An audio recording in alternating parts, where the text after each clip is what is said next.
is Alex. I'm the field captain, team 4907. Let me bring you in and take a look at our climber.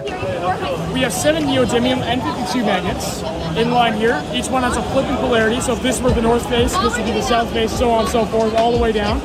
What this allows us to do is make one larger magnetic field with a smaller amount of kind of dead zones and other kind of weaker spots in our magnetic field.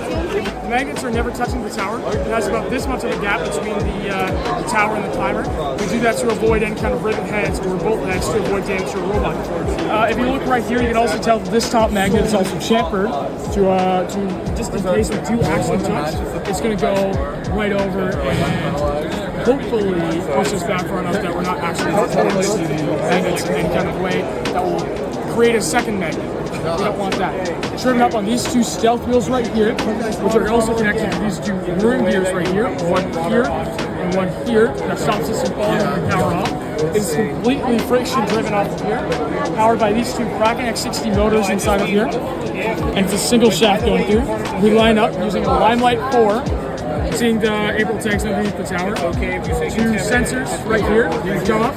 We see one sensor, we see the other, and then we find the middle and drive up all the way until this sensor stops seeing the tower. We come off about this far, about to the end of our bumper. It's driven off the rack and pinion with a tiny little motor pushing it apart. And we use this curved bracket right here, going all the way through. That is what's holding the weight of our robot to stop us from falling over and cracking and breaking everything. So as you can see here,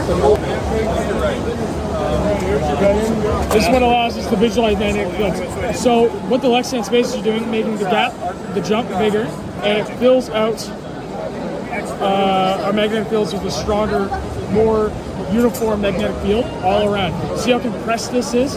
This is what's giving us a nice, even, consistent pull on the tower. And that is how 4907's magic levitating magnetic climb works. Thank you very much.